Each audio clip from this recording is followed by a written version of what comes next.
Hello my dear students, और you ये 11.2 का क्वेश्चन नंबर 6 देखो।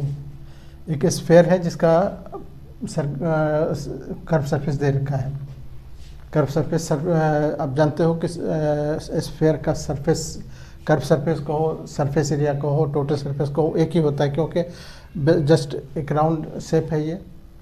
तो इसका सरफेस एरिया दे रखा है। सरफेस एरिया ऑफ देखो, सरफेस एरिया ऑफ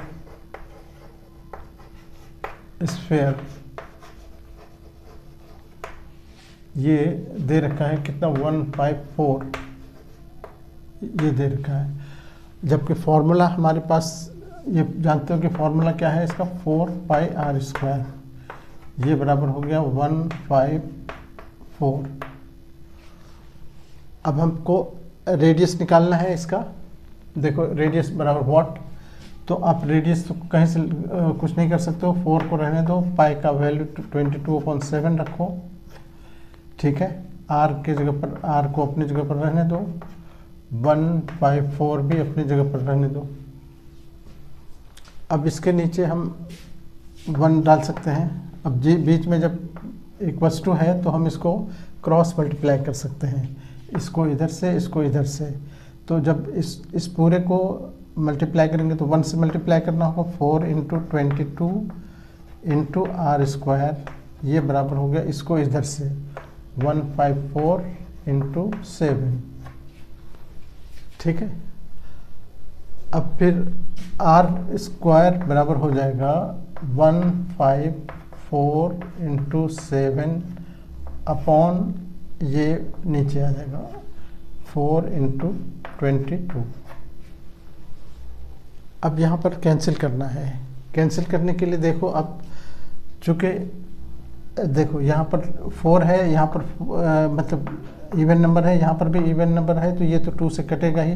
पहले हम 2 से कट कर लेते हैं। 2 से 2 2 जा 4 हो गया, यहाँ से 2 से कट करोगे, 2 7 जा 14, और 2 7 जा 14, 1 पर 4 आया तो फिर 2 7 जा 14, 7 हो गया। अब फिर देखो ये 11 के टेबल में ये भी है, ये भी है, तो 11 के टेबल से हम इसको कट कर लेंगे। 11 2 जा 22 हो गया, और 11 से इसको मल्टीप्लाई करोगे तो 11 × 7 है ना, तो यहाँ पर 7 लिख दो।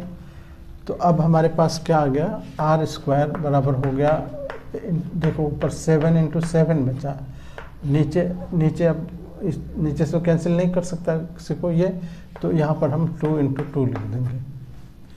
ये हमारा r² है, हमको चाहिए r।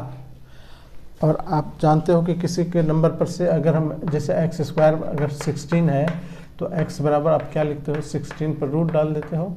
तो वैसे यहाँ r² बराबर है, तो यहाँ पर r बराबर हमको क्या हो जाएगा, r बराबर 7 × 7 अपॉन 2 × 2, जो अभी आया है इस पर रूट डालेंगे, यानी 7 पे स्क्वायर हो गया, 2 पर भी स्क्वायर हो गया, इस पर रूट है ना, 7/2 हो गया, इस पर होल स्क्वायर, और इस पर रूट भी।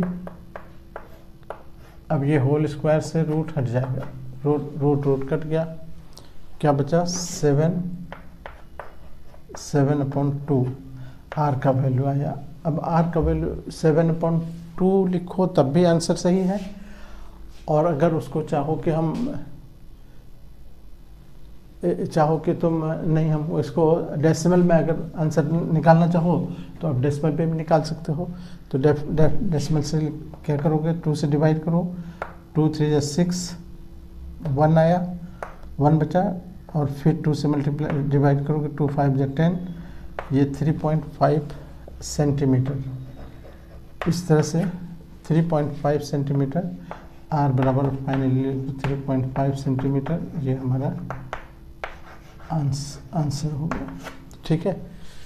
तो आसानी से आप कर सकते हो ये सब क्वेश्चन को।